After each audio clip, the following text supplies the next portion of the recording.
Okay, magandang umaga po.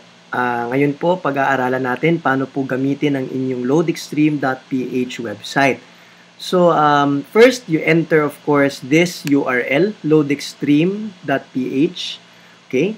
Then you will be brought to this page kung saan po makikita nyo po yung main page ng ating Loadextreme website. Ngayon po itong Loadextreme website po na ito, ang function po nito specifically is for our V-Wallet or load transactions.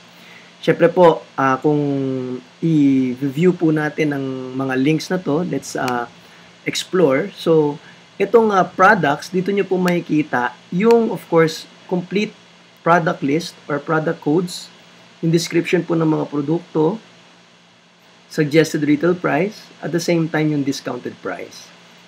So, nandito po yung mga updated list. So, in case po na naubusan na kayo ng price list, dito nyo po pwedeng ma-review o makita kung ano yung mga updated list. Ngayon po kung gusto nyo pong ma-download yung listahan, all you have to do is click on resources.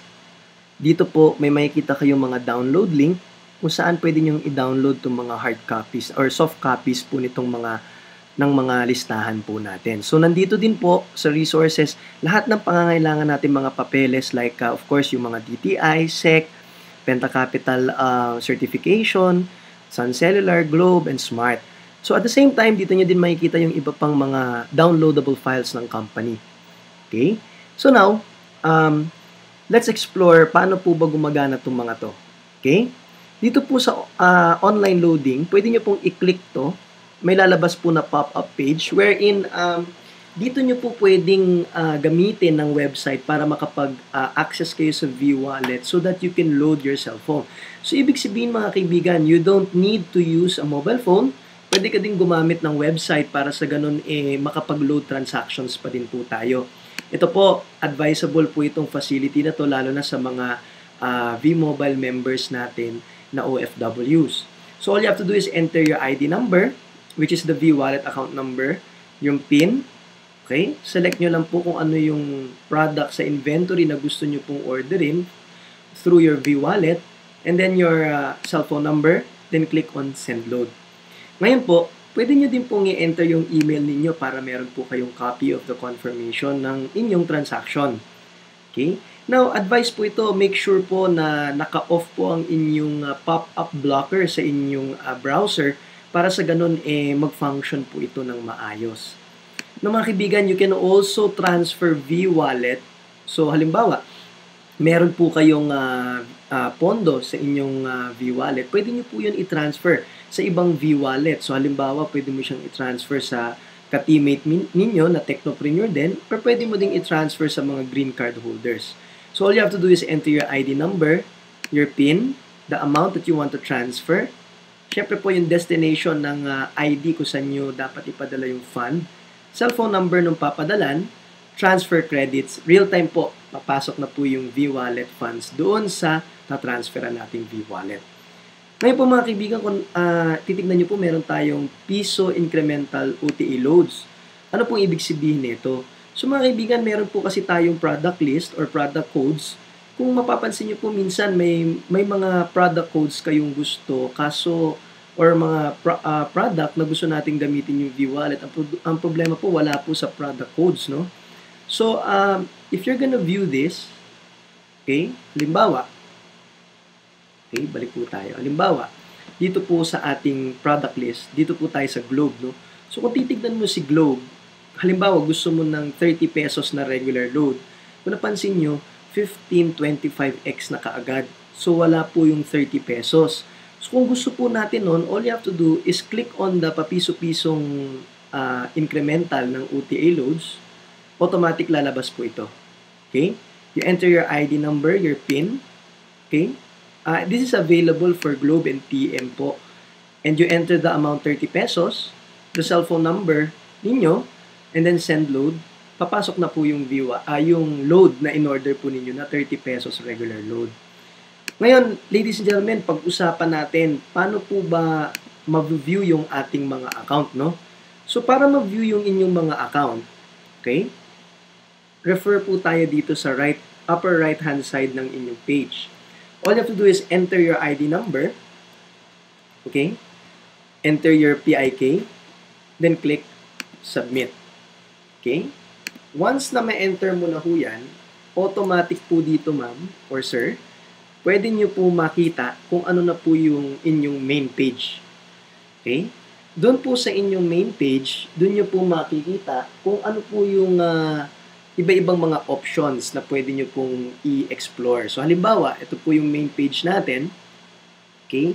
You can actually change your PIK through this site, okay, by logging into loadextreme.ph. You can also, you can also view your profile. Okay, makikita nyo po, ayan po yung profile ninyo. Okay? You can edit your profile as well. Okay? Now, mga kaibigan, you can also view the list of your green cards through this website. So, halimbawa, nawala nyo yung mga physical cards na yon, it doesn't matter po. Since ang importante po dun, mga kaibigan, is yung ID number po nila. So, once you click list of Tecno user, makikita nyo po dito yung listahan ng, of course, mga Tecno users ninyo. Once you click list of Tecno users, dun yung makikita, of course, yung active na Tecno user. Mga Tecno user po natin. So, yun yung mga na-register na. So, dun nyo po makikita yan.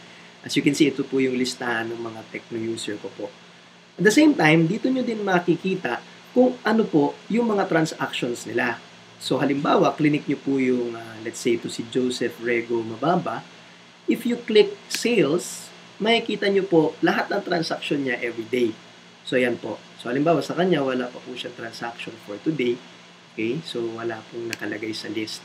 So, mga kaibigan, as you can see, you can actually monitor these green card holders also kung gaano sila kalakas gumamit ng sarili nilang load, no? Kasi since the View Wallet is built, of course, for self-loading.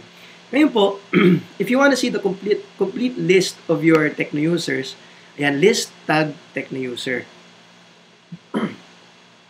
Once na mai-click nyo na po yan, yung list of tag Tecno user, dyan nyo po makikita, o dyan nyo po ma-view lahat ng mga Tecno users na 20 kapiraso na kasama dun sa account natin na Violet. So, halimbawa, ito po, yan, makikita nyo po dito. Okay? As you can see, may mga Tecno user pa po ako, okay, na unregistered pa po.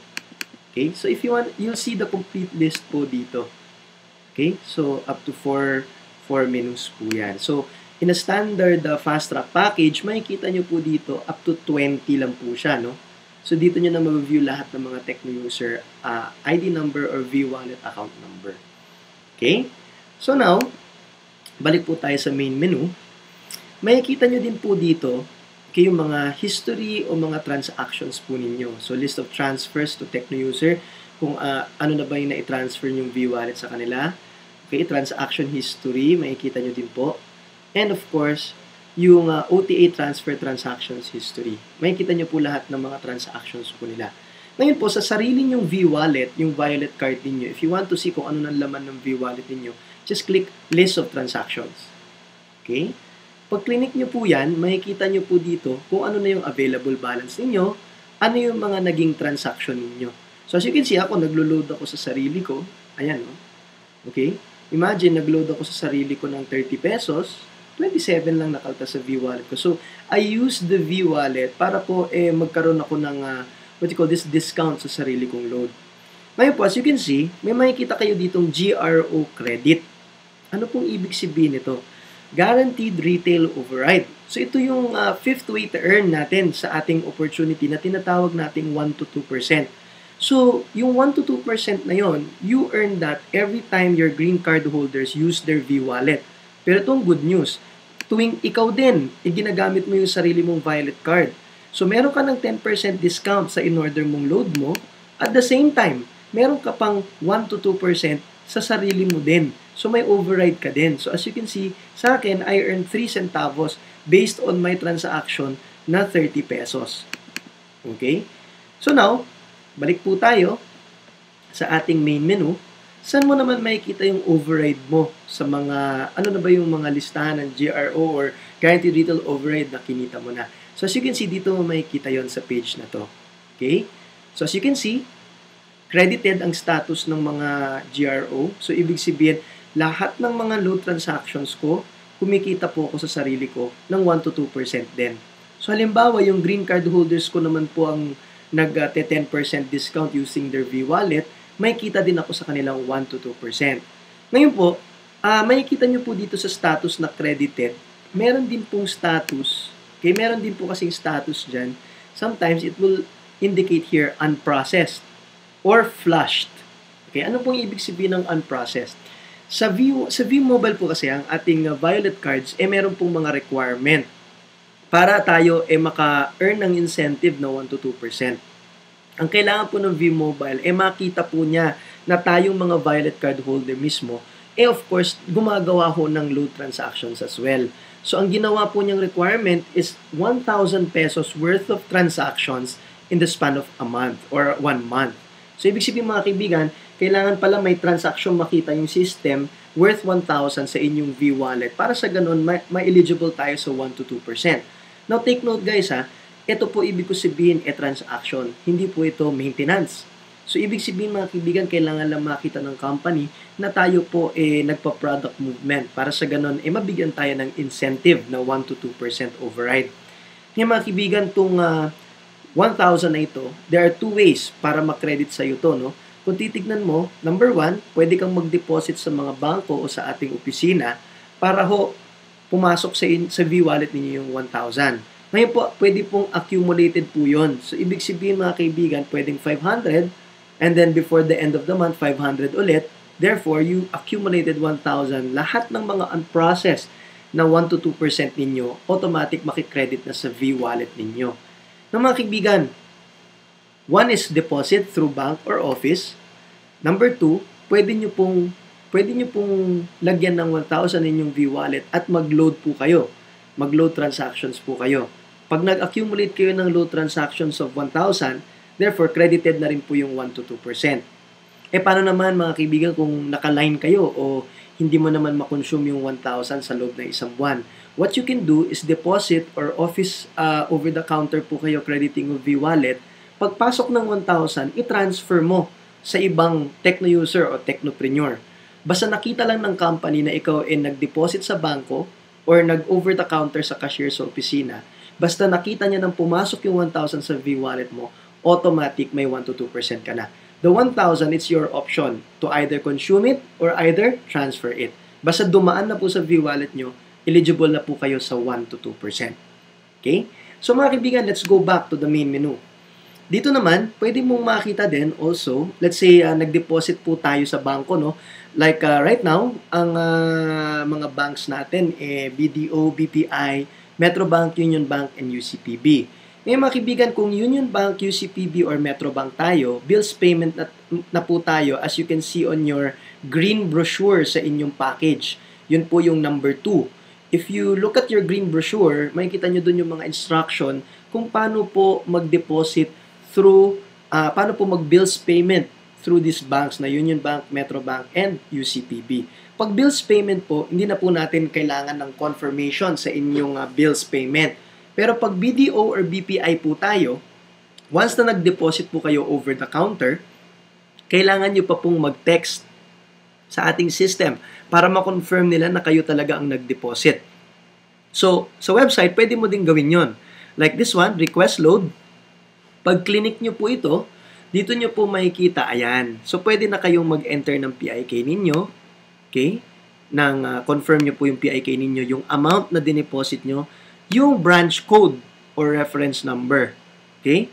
Date and time kung kailan kayo nag-deposit. Okay? Then, of course, your email address. Alright? Then, update on email file. Click nyo yun. Okay? Then, submit. Automatic, mga kaibigan, ko-confirm na ni V-Mobile yung deposit ninyo. Then, of course, we always say to our clients, next banking day po ang crediting niyan pag deposit po tayo. But take note guys, pag bills payment po kayo dumaan, same day crediting po ang V-Wallet natin. So guys, I hope marami po kayong natutunan on, I hope nakatulong po sa inyo tong training video na to para po mas maliwanagan kayo kung paano gagamitin itong LoadExtreme website ninyo. Now guys, this is me, Martin Mijares. Thank you very much for listening to my video and God bless you all.